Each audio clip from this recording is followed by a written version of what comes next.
गांव चंदनपुर में एक मशहूर ढाबा था, कोलकाता मटन चुस्ता वाला। बा मालिक मक्खन लाल अपने घमंड के लिए दूर दूर तक जाना जाता था। लोग कहते थे, मटन तो बढ़िया बनाता है, पर बात करने का अंदाज ऐसा जैसे राजा से बात हो रही हो।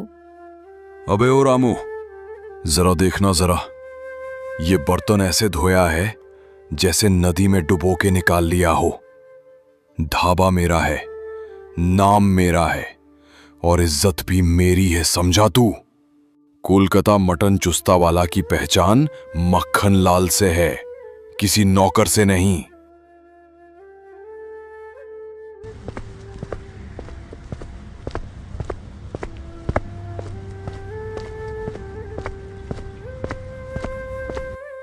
सेठ जी, आज मेरे पास थोड़े पैसे कम है।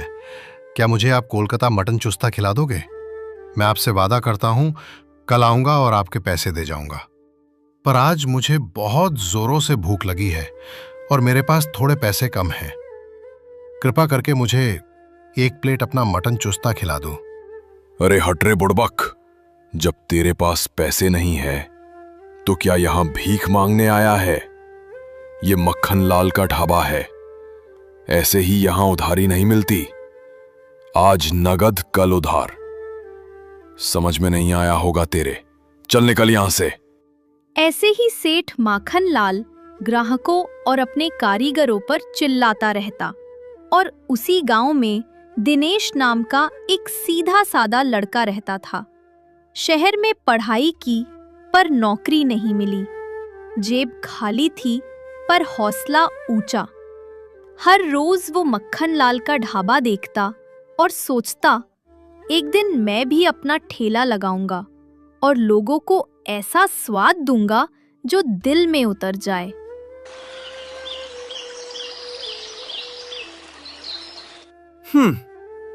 लोग कहते हैं पैसा लगाओ तो कारोबार चलता है, पर मैं कहता हूं दिल लगाओ तो कारोबार खुद दौड़ता है। बस थोड़ा धैर्य चाहिए और मेहनत की खुशबू। पर एक बार मैं मटन चुस्ता बनाना सीख लूं, बस विनोद भैया से पूछना पड़ेगा। इतना सोचकर दिनेश तुरंत मक्खन लाल के ढाबे के तरफ निकल पड़ता है, क्योंकि विनोद मक्खन लाल का सबसे अच्छा कारीगर रहता है। इसके मसाले के दम पर आज मक्खन लाल का ढाबा चल रहा होता है। दिनेश चलते चलते मक्खन लाल के पास पहुंच जाता है और फिर मक्खन लाल से कहता है, सेठ जी, मुझे विनोद भैया से मिलना है। उनसे थोड़ी बात करनी थी। अगर आप मुझे विनोद भैया से मिला देते तो बहुत मेहरबानी होती है, क्योंकि मैं 2-3 दिन से आता हूं और आपसे डरता रहता हूं। पर आज हिम्मत बनाकर आपके ढाबे के पास आया हूं, तो कृपा करे और मेरी विनोद भैया से बात करवा दीजिए। अरे तुझे क्या लगता है कि कोई यहां पर खाली बैठा है? चल निकल यहां से। जब देखो तब मुंह उठाकर चले आते हो। तुझको पता होना चाहिए, गांव से लेकर शहर तक सिर्फ एक ही ढाबा है और वो मेरा है। मेरे यहां जो भी काम करता है, जब तक पूरा काम खत्म नहीं हो जाता वो घर नहीं जाता। समझ ले और यहां से निकल ले। मक्खन लाल की इतनी बात सुनकर तुरंत दिनेश वहां से अपने घर की तरफ निकल पड़ता है और अपने घर आ जाता है। अपने घर आकर अपनी माँ से कहता है, अम्मा जी, आज मैं माखन लाल सेठ की दुकान पर गया था। उसने मुझसे बहुत बदतमीजी में बात की। मुझे बहुत गुस्सा लगी है। जब तक मैं अपना एक दुकान नहीं खोल लेता तब तक चैन से नहीं बैठूंगा। अरे बेटा, उसकी आदत है और अपने गांव के लोग पागल हैं। हमेशा बातें भी सुनते हैं और उधर खाना भी कहते हैं और वहाँ गाली भी। इसलिए वहाँ का मटन चुस्ता इतना महंगा है कि उतना महंगा कहीं पर भी नहीं है। वो अपनी मनमानी करता। अरे तो अम्मा, उसकी मनमानी अब नहीं चलेगी। बस मैं किसी तरह विनोद भैया से मिल लूं। बस मुझे भी मटन चिकन चुस्ता बनाना है, और जब तक मैं कोलकाता स्टाइल में नहीं बनाना सीख जाऊंगा तब तक मैं अपनी दुकान नहीं खोलूंगा, पर खोलूंगा जरूर। इतना बोलकर और तुरंत अपने घर से निकल पड़ता है और फिर धीरे धीरे विनोद कारीगर के घर पहुंच जाता है। घर पर विनोद नहीं होता, उसकी पत्नी होती है। उसकी पत्नी से मिलकर दिनेश कहता है, भाभी भैया कब आते हैं? मुझे उनसे मिलना है और कोलकाता स्टाइल में मुझे मटन चुस्ता बनाना सीखना है। और हाँ, क्योंकि उस मसाले को भी सीखना है जो उस मटन में 4 चांद लगा देता है। अरे दिनेश, हम उस मसाले के बारे में नहीं बता सकते क्योंकि मैंने मक्खन लाल से कुछ पैसे उधार लिए हैं और बिना ब्याज के शर्त ये रखी गई थी कि बिना ब्याज के पैसे तभी दूंगा जब तुम अपने मसाले को किसी को बतानोगे नहीं। इसलिए मैं मसाले को नहीं बता सकती। और रही बात मटन चुस्ता की, तो जैसे मटन बनता है सब कुछ वैसे ही बनता है और बस उसमें चुस्ता को डाल तो बस बन गया मटन चुस्ता। ठीक है भाभी, मैं अब कुछ करता हूँ। आपने इतना बताया उसके लिए आपका बहुत बहुत धन्यवाद। इतनी बात कर तुरंत दिनेश वहां से चला जाता है।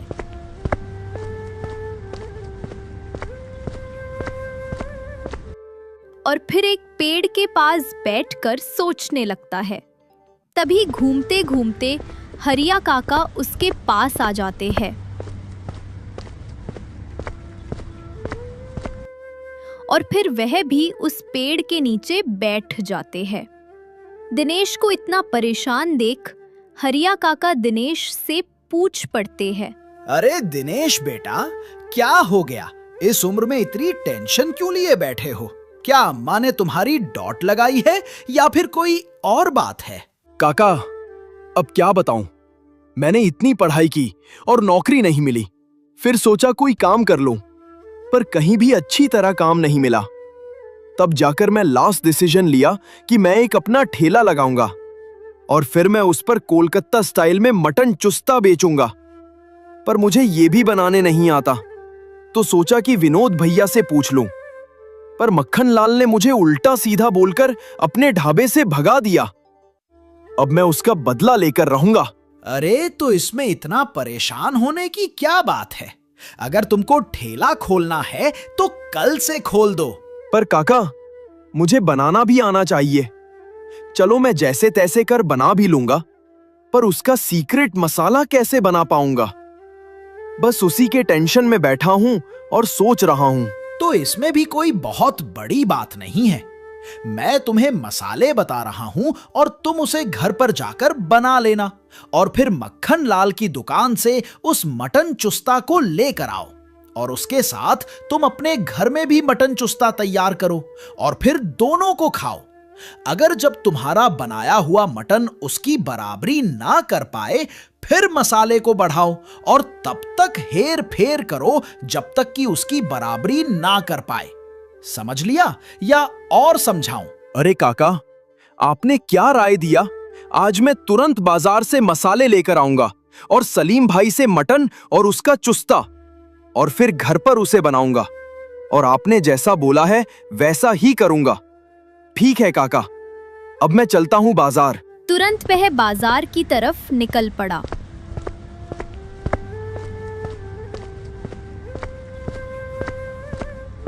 और कुछ ही देर में बाजार पहुंच गया। वहां पर पहुंचकर उसने मसाले लिए और फिर तुरंत वहीं से सलीम की दुकान की तरफ निकल पड़ा। और कुछ ही देर में सलीम की दुकान पर पहुंचकर 1 किलो मटन और कुछ चुस्ता लेकर अपने घर आता है और फिर तुरंत मक्खन लाल की दुकान पर जाता है और वहां से भी वह तुरंत 1 प्लेट गर्मा गर्म कोलकाता स्टाइल में बनी मटन चुस्ता को लाता है और फिर वह तुरंत अपना मटन चुस्ता बनाने लगता है। और थोड़ी ही देर में वह मटन चुस्ता बनाकर उसमें अपने सीक्रेट मसाले को डालता है और फिर थोड़ी ही देर में उसका मटन चुस्ता बन जाता है। और फिर उसको दूसरी प्लेट में निकालकर दोनों मटन चुस्ता को चेक करता है और फिर देखता है कि अभी भी उसका मटन उसकी बराबरी नहीं कर सका। और फिर वह दोबारा इस क्रिया को करता है और इस बार मसाले की हेर फेर करता है। और फिर मटन चुस्ता तैयार होने के बाद वह उन दोनों को चेक करता है और इस बार चेक करते ही उसका मटन चुस्ता मक्खन लाल के मटन चूस्ते से कहीं ज़्यादा अच्छा बना होता है। वह बहुत खुश होता है और फिर अगली सुबह वह सलीम के पास जाता है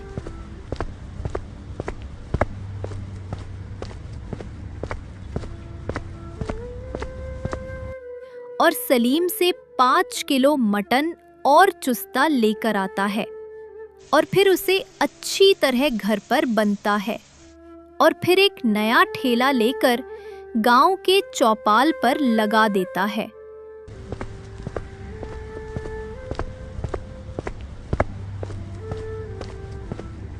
अरे दिनेश भाई, क्या बात है, आज तो तुमने ठेला भी लगा लिया और वो भी कोलकाता मटन चुस्ता बेच रहे हो।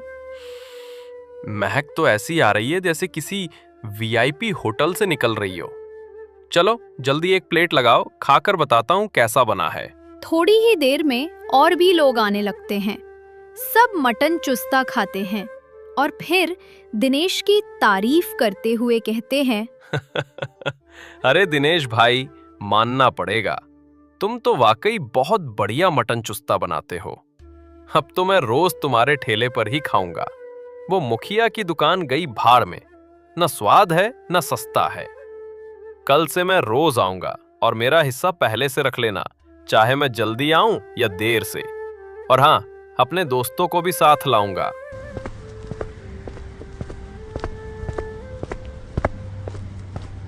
देखते ही देखते दिनेश का सारा मटन चुस्ता बिक जाता है। घर पहुंचकर जब वो पैसे गिनता है तो उसकी आंखें खुली की खुली रह जाती हैं। बेटा, अगर इसी तरह दुकान चलती रही तो पैसे ही पैसे हो जाएंगे। लेकिन ध्यान रखना, अगर सेठ माखन लाल को भनक लग गई तो वो ज़रूर कुछ करेगा।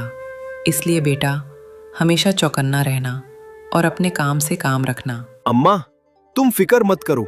अब जब ठेला लगा ही लिया है तो डर कर बंद नहीं करूंगा। मुझे तो बस लोगों का प्यार चाहिए। और हाँ, माखन लाल से अब कोई डर नहीं। बहुत अकड़ दिखाता है वो, लेकिन अब देखना असली स्वाद किसका चलता है। अगली सुबह दिनेश फिर सलीम की दुकान जाता है। मटन और मसाले लेकर घर लौटता है। बड़े प्यार से मसाले मिलाकर मटन चुस्ता तैयार करता है और चौपाल पर ठेला लगा देता है। पहले तो कोई ग्राहक नहीं आता, लेकिन थोड़ी देर में वही कल वाले ग्राहक अपने दोस्तों को लेकर पहुंच जाते हैं। उधर माखन लाल की दुकान पूरी तरह सुनसान पड़ी रहती है। हे भगवान, ये क्या हो गया? मेरी दुकान पर तो एक भी ग्राहक नहीं आ रहा। अगर ऐसे ही चलता रहा तो मैं तो सड़क पर भीख मांगने लगूंगा। जरूर किसी ने नई दुकान खोली है या गांव में कोई अफवाह फैली है। चलो गांव जाकर ही पता करता हूँ। गांव पहुंचकर देखता है कि चौपाल पर दिनेश का ठेला लगा है, वही कोलकाता मटन चुस्ता। ये देखकर माखन लाल आग बबूला हो जाता है और सीधा दिनेश के पास पहुंचकर कहता है, ओए दिनेश, ये क्या चाल चल दी तूने? मेरे सामने ही दुकान खोल ली और वही मटन चुस्ता बेच रहा है जो मेरा नाम था गांव में। किससे इजाजत ली थी तूने? हाँ, जवाब दे। सेठ जी, पहले तो जोर से मत बोलिए, यहां ग्राहक खा रहे हैं। दूसरी बात, मटन चुस्ता कोई तुम्हारा खानदानी नाम नहीं है। जो बनाना जानता है वही बेच सकता है। मैंने किसी की दुकान छीनी नहीं, बस अपना मेहनत का ठेला लगाया है। अरे नालायक, तू मुझे व्यापार सिखाएगा? जिसे मैंने कभी अपने यहां बर्तन धोने नहीं दिया, वो आज मुझे टक्कर दे रहा है। तू भूल मत जा, माखन लाल नाम है मेरा। इस गांव में मटन उसी का बिकता है जिसका मैं नाम लूं। हाँ सेठ जी, सही कहा आपने। पहले मटन उसी का बिकता था जिसका आप नाम लेते थे, लेकिन अब लोगों की जुबान पर सिर्फ स्वाद रहता है, नाम नहीं।